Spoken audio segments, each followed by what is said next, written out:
Ha! I am the best Ultimate Ninja game. There is no one better than me. Huh? What's that? No, I am the best game. Wanna know why? Come take a look and see what I got. But first, 91% of my viewers are not subscribed, so what are you waiting for? Do it now!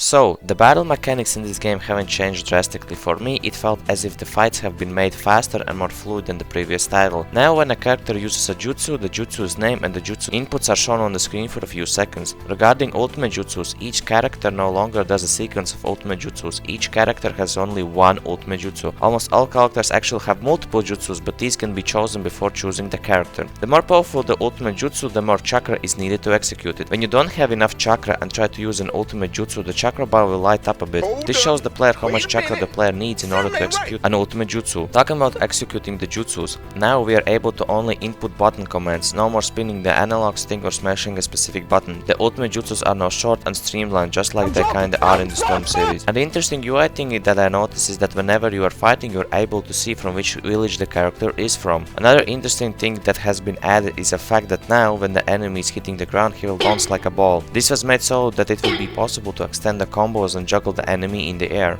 As well, when the enemy is launched further away, a small sequence will play out in order to give you the last hit. Only this time, instead of trying to time the substitution jutsu perfectly in order to dodge the attack, now all you have to do is spam the circle button. In this game, after each battle there is a battle report which works the same way as it did in the previous game. Just like in the previous game, there are jutsus that can be channeled for a longer time in order to increase the range and damage. Only this time, if two jutsus that can be channeled are used at the same time, a jutsu clash minigame is presented, where spamming the specific button will make the person's jutsu stronger, where in the end, the person who has spammed the button more will deal damage to the enemy. I remember finding this feature out when I was around 10 years old by accident, and I was so shocked and stunned that I thought that this is the single best feature in the game. The stages are pretty much the same, only exception is the few new stages have been added and some changes like on our village center for example have been modified a bit. After doing a taunt, now more characters are able to receive some buffs like Naruto, where he has an increased damage for a short while. As well, there are few characters that after doing an ultimate jutsu, they are awakened and become a whole different character with different movesets and jutsus. Some of these characters are Lee when he gets drunk and Naruto when he goes into the Nine Tails mode. Talking about characters, we are able to choose from a pool of 42 characters, where of course at the start the majority of them are locked behind other modes of this game. The cast is pretty much the same as the previous game. We have all the main cast of Naruto and Lee's outfit comes back, all of the past Hokages, and all of the Sound Ninjas are playable as well. There are also some interesting characters like Konohamaru and Hanabi, which can be unlocked when doing some special steps, about which I'll tell you a bit later. As well, when pressing the select button on some characters, it is possible to use the alternative or awakened mode of these characters like Lee, Naruto, Sasuke and the Sound Ninjas. So, regarding the other game modes, we have History Mode and Ultimate Contest. The History Mode acts as a retelling of all the canon arcs of Naruto. This mode is split into 4 arcs. Genin Training Arc, in which we follow the story until the Zabuza's arc. Leaf Destruction Arc, as the name already implies, this arc focuses on the tuning exams and Orochimaru trying to destroy the village. This arc was retold in the previous title as well, but a bit differently. Tsunade Search Arc, we covered the events when Naruto and Jiraiya trying to convince Tsunade of being the Hokage. This was as well shown in the previous game. Sasuke's Retrieval Arc, this is the first time this arc is being represented. Actually, this game represents this arc 10 times better than it was represented in the first Storm game. Basically, we go through all of the Sound Ninjas trying to steal Sasuke and finish this arc with Sasuke vs Naruto. In each arc there are around 4 to 5 chapters. In the last arc there are more chapters than any of the previous arcs, since this arc covers a lot of canon fights. Before selecting a chapter, you are able to see a small screenshot from the chapter with a quick note from Naruto. As well, when pressing the square button, you are able to learn more about the specific chapter, but from Naruto's perspective. The chapters follow a basic pattern. A small in-game cutscene which is similar to a visual novel is presented. The cutscenes are voiced. The cutscenes present more context of the chapter before fighting sequences started. After the fight, another in-game cutscene is played and the chapter ends. In each of these arcs, in some chapters they are CGI cutscenes, which is a first for the series. These cutscenes usually present the most iconic moments from the show, like Sasuke attacking Itachi, how Naruto got angry at Haku, and the final fight between Naruto and Sasuke. Here, just take a look at how awesome these are. It's time we put an end to this battle. To all our battles!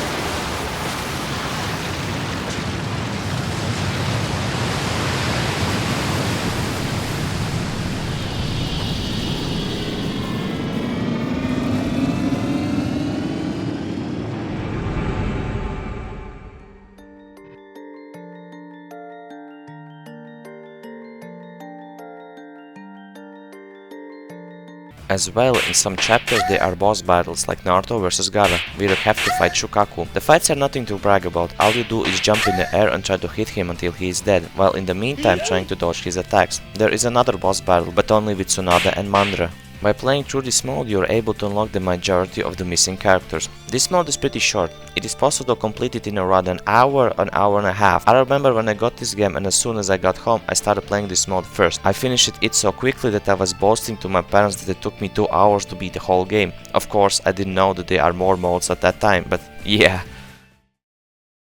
Talking about other modes, we have an ultimate contest mode in which we get yet another feel-like story. The story starts with Tsunade brainstorming with some of the Leaf Shinobis for ideas. Tsunade wants to create a special event in conjunction with the Sand Village in order to improve their relationship. None of the ninjas, including Shizune, have an idea, except for Tsunade. She has an idea of creating an event where Jonin and Genin fight for a huge prize. So, after the introduction we see Naruto talking with Sakura, who explains that they need to meet with Kakashi at a training field. After that we are given free reign with Naruto. The story mode is a semi-open world type of a mode with some RPG mechanics. In the free world we are able to run around the village, talk to townspeople, enter different residences, different shops and so on. The free roaming is pretty similar to the free roaming of the first Storm game. Actually I think that the Storm game took this game's concept and made it with nicer graphics, but in this game there's more to do in the free world. You're able to talk with some of the ninjas and help them with some of their tasks like Shizune, which when talking to her will give Naruto a quiz regarding poison. If Naruto answers the questions correctly, he is able to learn a new jutsu, which can be edited in the edit sections. This mode has an RPG mechanic where by fighting you're able to level up your character, which will increase its stats like attack, chakra, defense and so on. As well, you're able to customize not only Naruto but other characters as well. You're able to change the jutsus of each character and as well ultimate jutsus if you have learned it and have the necessary items in order to use the jutsu. But okay, we are off track a bit now. So Naruto meets with Kakashi and he explains the rules of the tournament. The premise is simple. Each of the contestants have to gather these blue and red crystals. Genins are given the blue crystals and the red ones are given to Jonins. Blue crystal is worth 1 point while the red crystals are worth 5 points. The one with the biggest amount of points advances to the next round. In the next scene, Tsunade explains the first stage of this contest. In order to advance to the next stage, you have to collect 60 or more points. And the main prize of the winning the tournament is that a person is able to create a new rule in the village which everyone should follow. Of course, knowing Naruto, he wants to become Hokage, so he is determined to win. After Tsunade's speech, Naruto is challenged by Kiba, but Naruto has the dog in him and he beats Kiba up and takes his crystals. After the fight, Naruto heads to the training field where he sees Kankuro challenging Hinata for a fight. Naruto asks Hinata if she has seen Kakashi, but Kankuro interrupts him saying that he is about to fight. So Naruto takes up the challenge and takes Kankuro's crystals away. So soon after Naruto finds Sasuke and Kakashi having a fight. Naruto gets mad at Sasuke and Kakashi scolds them both for being weak. Sasuke and Naruto team up to beat Kakashi, where at the end Kakashi steals Naruto's crystals and Naruto is again where he started,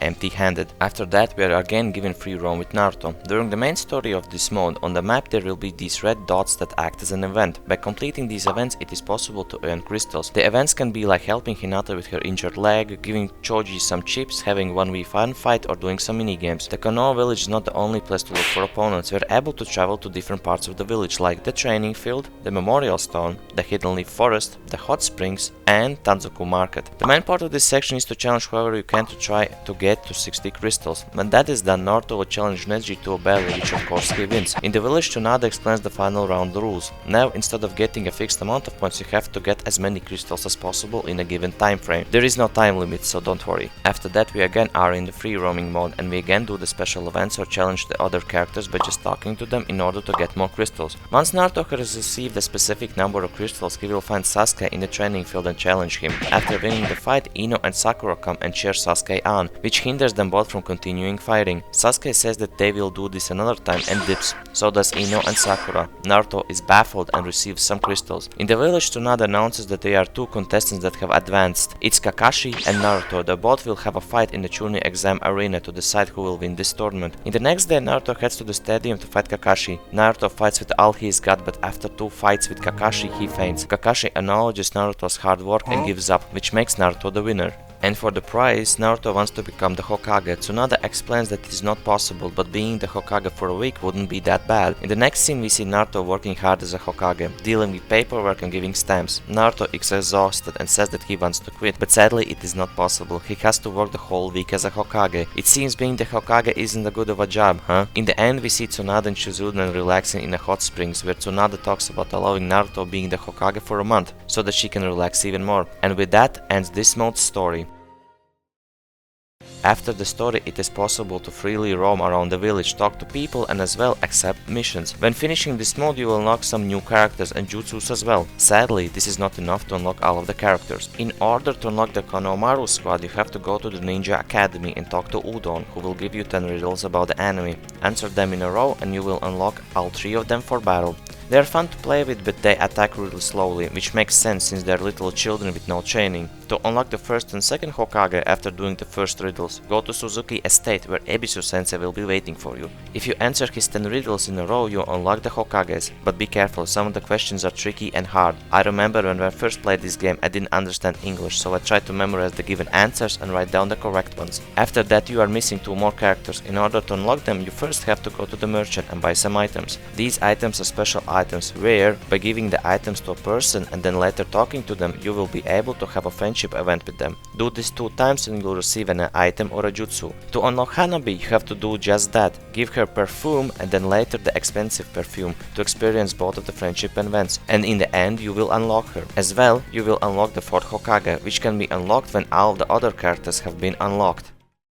Previously I mentioned that there are mini-games in this game, such as Sakura's tree climbing mini-game, in which you either run alone or against Sakura and race to the top of the tree, while trying to get speed boosts and these Naruto heads that will make you drop a boulder on your enemy in order to screw with their momentum. The same mini-game is also in the first Storm game, Nice Guys Exercise, where we have 3 different mini-games into one. The main idea is to win 2 out of 3 mini-games. The first one is push-ups. Spam the button more than your opponent in order to do more push-ups. The same mini-game was in the previous game as well. Jumping squats. Basically press the triangle next button at the correct time in order for it to count as a full jump squat. The one with more jump squats wins. The last one is poses, which is similar to the last games, but this time it is a written game. The one with more points wins. And the last one is 10-10's Target Practice Dojo, where on the screen training dummies will pop up and by them a button will be present. Press the button first in order to receive points. The one with the most points wins, but be careful, some dummies dressed as leaf ninjas will appear that when hitting will make you lose points. As well, at the end there is a huge training dummy in an Akatsuki outfit which can give you a lot of points.